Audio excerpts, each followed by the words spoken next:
Hello friends, स्वागत है आप सभी का खुशबू एकेडमी में। आज आपको मैं बताऊंगी इसमें फ्रेंड्स कि आनुवांशिकता एवं वातावरण का प्रभाव। जैसा कि आप सभी लोग जानते हैं, आनुवांशिकता एवं वातावरण का प्रभाव है किस प्रकार होता है, इसके क्या क्या परिभाषा है और फिर क्या इसके चरित्र पर प्रभाव पड़ता है। सभी चीज़ों के बारे में मैंने आपको बता दिया है कि बालक के किस किस चीज़ों से क्या क्या विशेषताएं हैं और क्या क्या प्रभाव बच्चों के ऊपर पड़ता है आनुवांशिकता से और उसके वातावरण से।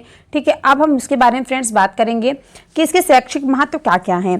तो जैसा कि आप लोग जानते हैं, मैंने आनुवांशिकता का बताया है। आप एक बार मैं आपको बता देती हूँ आनुवांशिकता किसे कहते हैं। ठीक है, देखिए आनुवांशिकता जो होता है, अनुवांशिक या वंशानुगत गुणों का एक पीढ़ी से दूसरी पीढ़ी में जो स्थानांतरण होता है उसी को ही हम क्या कह सकते हैं, अनुवांशिकता या फिर क्या वंशानुक्रम, जिसको हेरिडिटी इंग्लिश में क्या कहा जाता है, हेरिडिटी कहा जाता है।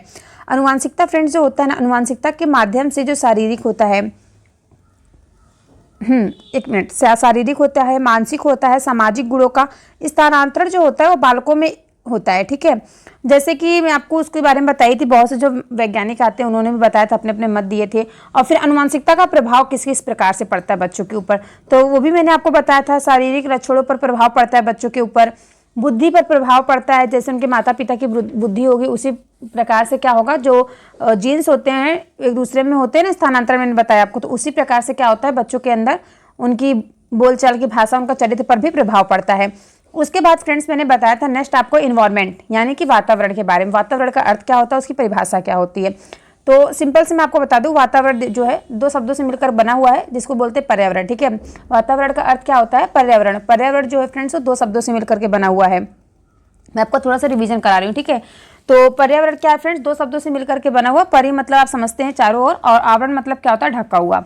तो ये तो कॉमन सेंस में हो गया, मैंने आपको बता दिया। तो फ्रेंड्स देखिए, जो एक वैज्ञानिक थे, क्या अलग अलग वैज्ञानिक आते हैं अपने अपने मत देते हैं। ठीक है, एक एनास्टेसी के अनुसार इन्होंने बताया कि एनास्टेसी वैज्ञानिक है, इन्होंने कहा है कि पर्यावरण वह हर चीज़ है जो व्यक्ति के जीवन के अलावा उसे प्रभावित करती है। ठीक है, और फिर इसके बाद आते हैं जेम्स वर्ड। जिस वर्ड ने क्या कहा था कि जो किसी एक वस्तु को चारों ओर से घेरे हुए है तथा उस पर प्रत्यक्ष प्रभाव डालता है उसको क्या कहेंगे, उसको पर्यावरण कहा जाता है। ठीक है, तो ये दोनों फिर मैंने आपको बताया था। फिर मैंने आपको बताया था वातावरण पर प्रभाव। वातावरण का प्रभाव जो है किस प्रकार से बच्चों के शारीरिक विकास में प्रभाव डालता है, उसकी प्रजाति की श्रेष्ठता पर क्या किस प्रकार से प्रभाव डालता है, उसके व्यक्तित्व पर क्या प्रभाव डालता है और उसके मानसिक विकास पर क्या प्रभाव डालता है। तो इन सभी चीज़ों के बारे में आपसे सब कुछ आपको मैं बता चुकी हूँ। जिसने वो पीछे क्लास ना लिया हो तो आप लोग चैनल पर जा करके सारी क्लासेस ले सकते हैं। ठीक है, तो आज की क्लास में मैं आपको बताऊंगी आनुवांशिकता एवं वातावरण का शैक्षिक महत्व क्या है, educational importance of heredity and environment के बारे में आज हम बात करेंगे। तो इसके संदर्भ में फ्रेंड्स ये कहा जाता है कि दोनों आपस में इस प्रकार जुड़े होते हैं कि इन्हें पृथक नहीं किया जा सकता। इन्हें पृथक मतलब फ्रेंड्स होता है अलग नहीं किया जा सकता। ओके, तथा इनके बिना बालकों के विकास की जो कल्पना होती है, कल्पना भी नहीं की जा सकती है। अगर हम इन्वायरमेंट और हेरिडिटी को अलग अलग करके मापें तो इन दोनों को बिना आपस में जोड़े हम किसी भी चीज़ को अलग नहीं कर सकते और ना ही किसी चीज़ की कल्पना कर सकते हैं। ठीक है, ये बाल विकास को गहरे स्तर पर प्रभावित करता है। किस स्तर पर प्रभावित करता है, बाल विकास को एक गहरे स्तर पर प्रभावित करता है। अनुवांशिकता क्या होती है फिर देखिए, अनुवांशिकता एवं वातावरण के शैक्षिक महत्व को इस प्रकार समझा जा सकता है। तो चलिए मैं आपको पॉइंट ऑफ व्यू से एक एक पॉइंट करके मैं आपको समझाते चलती हूँ कि किस प्रकार से अनुवांशिक को और वातावरण को किस प्रकार से एक दूसरे से रिलेट है, इस किस प्रकार से एक दूसरे से जुड़े हुए हैं। ठीक है, अब हम उन्हीं के बारे में चर्चा करेंगे। एक एक पॉइंट करके मैं आपको समझाती हूँ और आप लोग ध्यान से समझिएगा। जिसको ना समझ में आप लोग कमेंट करके पूछ सकते हैं। ठीक है, मैं हमेशा कहती हूँ कि अगर आपको कहीं से कुछ भी डाउट लग रहा है, ना समझ में आ रहा हो, तो आप लोग कमेंट करके पूछ सकते हैं। और एक चीज़ मैं आपको और बता दूँ, आपको मेरे चैनल पर रुचि मैम जो है वो आपको मैथ पढ़ाएंगे। ठीक है, तो आप लोग मैथ की क्लास भी अटेंड कीजिएगा। और मैथ की क्लास में जो है फ्रेंड्स जितने भी क्वेश्चन आंसर आपको बताएंगी सभी आपके एग्जाम से रिलेटेड बताएंगी, जो कि आपके वनडे एग्जाम के लिए होंगे। ठीक है, तो आप लोगों को अगर कोई भी क्वेश्चन अगर आपको पूछना है तो आप कमेंट करके उनसे पूछ भी सकते हैं और उनकी क्लास आप लोग जरूर से अटेंड कीजिएगा। ठीक है, आपके मैथ जो है वो बेसिक मैथ पढ़ाएंगे एकदम बेसिक से और आपको पूरा अच्छे से समझाएंगे। ठीक है, तो चलिए हम यहाँ बात करते हैं अनुवांशिकता एवं वातावरण के शैक्षिक महत्व को। विकास क्या होता है, देखिए फ्रेंड्स, डेवलपमेंट मैंने आपको बताया था, डेवलपमेंट की भी क्लास मैंने आपको दी है। आप लोगों ने अगर नहीं देखी तो देख लीजिएगा। ठीक है, डेवलपमेंट की, ग्रोथ की, इन सब चीज़ों को मैं आपको बता चुकी हूँ। तो देखिए जो विकास होता है, विकास की वर्तमान विचारधारा में प्राकृतिक और पालन पोषण दोनों को महत्व दिया गया है। ठीक है, किसको, दोनों को ही महत्व दिया गया है। आनुवंशिकता की जो भूमिका को समझना बहुत महत्वपूर्ण है और इससे भी अधिक लाभकारी क्या होता है कि हम इस समझे कि परिवेश में कैसे सुधार किया जाए। हम समझे कि परिवेश में कैसे सुधार किया जा सकता है ताकि बच्चों की जो आनुवंशिकता होता है, आनुवंशिकता द्वारा निर्धारित सीमाओं के भीतर सर्वोच्च संभावित विकास के लिए सहायता की जा सके। ठीक है, बच्चों को उनकी आनुवंशिकता द्वारा निर्धारित जो सीमा होती है उस सीमा के भीतर बच्चों को उत्तम, ऊंची से ऊंची, सर्वोत्तम संभावित विकास के लिए सहायता की जा सके। ठीक है, अब चलिए नेक्स्ट हम आगे बढ़ते हैं। इसके बाद नेक्स्ट देखिए दिया गया है यहाँ पे, वस्तुतः बालक के संपूर्ण व्यवहार की सृष्टि जो है वंशानुक्रम और वातावरण की अंतःक्रिया द्वारा होती है। बच्चों की किसके द्वारा होती है? अंतःक्रिया के द्वारा होती है। बालक का क्या बताया गया? बालक का जो संपूर्ण व्यवहार है उसकी जो सृष्टि है वंशानुक्रम और वातावरण की अंतःक्रिया द्वारा होती है। इसी प्रकार से हम बात करेंगे शिक्षा जो होता है, शिक्षा की किसी भी योजना में वंशानुक्रम और वातावरण, वंशानुक्रम फ्रेंड्स मैंने बताया ना, हेरिडिटी और इन्वायरमेंट को एक दूसरे से पृथक मतलब अलग नहीं किया जा सकता, ये मैंने आपको पहले बता दिया है। और देखिए जो इन्वायरमेंट और हेरिडिटी होता है दोनों से ही जो बालक है, बालक के शारीरिक, मानसिक और संवेगात्मक, सामाजिक सभी प्रकार के विषयों पर, विकासों पर आनुवंशिकता एवं वातावरण का प्रभाव पड़ता है। यही कारण है कि जो बालक होता है, बालक की शिक्षा भी इससे प्रभावित होती है। अगर बच्चे का जो शारीरिक है, मानसिक, संवेगात्मक, सामाजिक विकास सभी एक प्रकार से चले तो उससे क्या होगा, बालक की जो शिक्षा होगी उसमें भी क्या होती है, प्रभावित होती है। ठीक है, नेक्स्ट हम यहाँ बात करेंगे, अतः जो बच्चे होते हैं, बच्चे के बारे में इस प्रकार भी जानकारी उसकी समस्याओं के समाधान में शिक्षक की सहायता करती है। शिक्षा की सहायता किस प्रकार से करती है? अगर बच्चे के बारे में अगर टीचर्स को अच्छे से भली भांति उनको जानकारी हो जाए कि बच्चों का शारीरिक, मानसिक, संवेगात्मक विकास सभी ठीक प्रकार से हुआ है, उनका जो वातावरण है वो अच्छा है, तो क्या होगा, जानकारी उनकी समस्याओं का क्या हो, बच्चों की जो भी समस्या होगी उसको समाधान करने में शिक्षा की क्या करेगी, सहायता करती है। ओके, नेक्स्ट देखिए पॉइंट दिया गया है, बालक को समझकर ही उसे दिशा निर्देश दिया जा सकता है। बालक को समझकर ही क्या करेंगे, उसे दिशा निर्देश दिया जा सकता है। एक कक्षा में पढ़ने वाले सभी बालकों का जो शारीरिक, मानसिक स्वास्थ्य एवं समान नहीं रहता है। आपने देखा होगा किसी भी क्लास के बच्चे को, आप कोई सी भी क्लास में आप चले जाइए एक बार, जैसे छोटे क्लास के बच्चे की हम बात करें, 1 to 5 क्लास के बच्चों की अगर हम बात करें, तो कोई सी भी क्लास में अगर आप जाएंगे तो किसी भी बच्चों का जो है शारीरिक, मानसिक और स्वास्थ्य जो होता है एक बराबर आपको नहीं दिखेगा। ठीक है, सबका क्या हो, कोई बच्चे कैसे होते हैं, अगर कोई 5 साल के बच्चे की अगर आप बात करें, किसी बच्चे क्या हो, कोई बच्चे काफ़ी ज़्यादा हेल्दी होते हैं, कोई बच्चे काफ़ी ज़्यादा पतले होते हैं, किसी की लंबाई ज़्यादा ग्रोथ की होती है, किसी की लंबाई कम ग्रोथ की होती है। तो फ्रेंड्स आपको डिफरेंसेस देखने को मिल जाएगा। ओके, अगर आप 2nd या 3rd क्लास में जाएंगे तो ही आपको वहीं पे आपको डिफरेंसेस देखने को मिल जाएगा। ओके, अब देखिए नेक्स्ट हम बात करेंगे, शारीरिक विकास मानसिक विकास से जुड़ा है। शारीरिक विकास किससे जुड़ा है, मानसिक विकास से जुड़ा होता है, और जिनका मानसिक विकास अच्छा होता है उसकी शिक्षा भी क्या ऐसी होती है, उसकी शिक्षा भी अच्छी होती है। अब वहीं हम बात करेंगे हेरिडिटी के बारे में।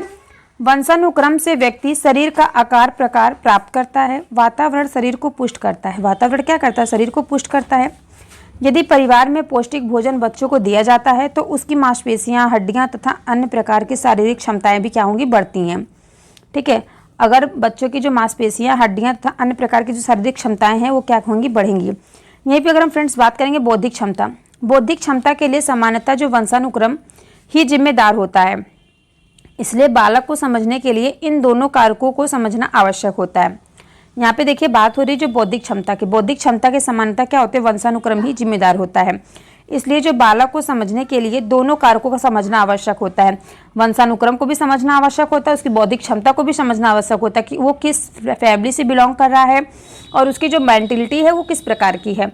ठीक है, कुछ बच्चे क्या होते हैं, कुछ बच्चे को लिखना पसंद होता है, कुछ बच्चों को पढ़ना पसंद होता है, कुछ बच्चों को क्या होता है, कोई भी चीज़ें उसको खेलकूद के माध्यम से समझ में आती है, कोई बच्चा कोई भी चीज़ को लिख लिख के पढ़ पढ़ के याद करता है।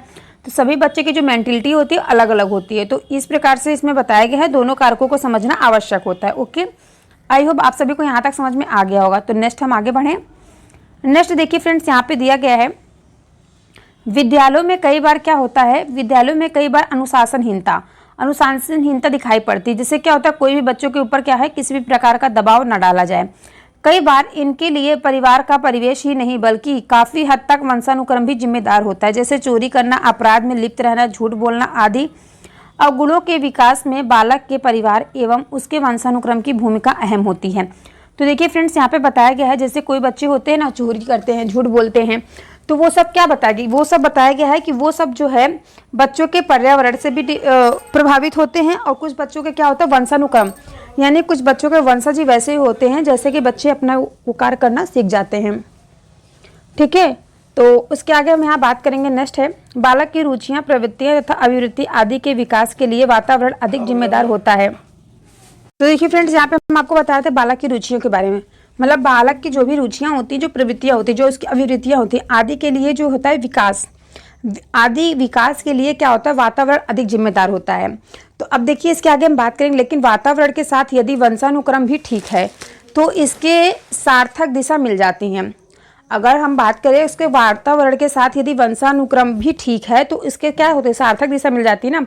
जैसे कि देखिए यहाँ बताया गया है, अगर जो बच्चा अपराध, चोरी करना, झूठ बोलना, ये सब में अगर बच्चे लिप्त हैं तो उसके लिए कौन जिम्मेदार है, तो उसकी वंशानुक्रम भी भूमिका निभाती। ठीक है, उसके वंशज क्या पता वैसे हों, इसकी वजह से उसके अंदर कुछ वो गुण आ गए हों, इस वजह से बच्चे चोरी कर रहे हैं, झूठ बोल रहे हैं, अपराध कर रहे हैं। ठीक है, यहाँ पे ये भी बात डिपेंड करती है। अब नेक्स्ट हम यहाँ बात करेंगे, उदाहरण के लिए एक आपको एग्जाम्पल बताते हैं। एग्जाम्पल के लिए, एक व्यवसायी के बच्चे ने जीवन में व्यावसायिक अभिरुचियाँ एवं क्षमता पाई जाती है, यदि उसे व्यवसाय का परिवेश प्राप्त हो तो उस दिशा में सफलता मिल सकती है।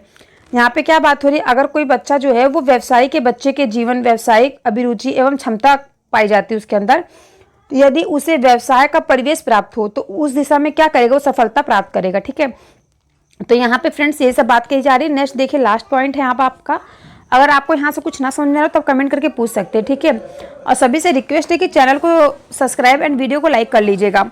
तो देखिए यहाँ बात हो रही है अनुवांशिकी एवं वातावरण के बालक के विकास पर पड़ने वाले प्रभावों के ज्ञान के अनुरूप शिक्षक विद्यालय के वातावरण को बच्चों के लिए उपयुक्त बनाता है, जिससे छात्रों के व्यवहार में अपेक्षित परिवर्तन किया जा सके एवं शिक्षण अधिगम प्रक्रिया को अधिक प्रभावशाली बनाया जा सके। ठीक है, तो यहाँ पे देखिए फ्रेंड्स, यहाँ पे केवल ये बात हुई है कि जो अनुवांशिक एवं वातावरण के बालक हैं उनके विकास पर पड़ने वाले जो प्रभाव होते हैं, प्रभाव के ज्ञान के अनुरूप शिक्षक जो है वो विद्यालय के वातावरण को बच्चों के लिए उपयुक्त बनाता है। वो मतलब जो विद्यालय का वातावरण, विद्यालय में किस प्रकार के बच्चे आ रहे हैं, वहाँ का इन्वायरमेंट किस प्रकार से, उस प्रकार बच्चों के जो है, जिससे छात्रों के व्यवहार में अपेक्षित परिवर्तन किया जा सके और शिक्षण अधिगम प्रक्रिया को अधिक प्रभावशाली बनाया जा सके। तो आई होप फ्रेंड्स आप सभी को क्लास अच्छी लगी होगी, आप सभी को जितना ही मैंने बताया सब अच्छी समझ में आया होगा। तो आई होप फ्रेंड्स मिलते हैं हम आपसे नेक्स्ट क्लास में। आप सभी को अच्छी लगी हुई क्लास, आप सभी को लास्ट तक बने रहने के लिए आप लोगों का बहुत बहुत धन्यवाद। मिलते हैं हम आप सभी से नेक्स्ट क्लास में।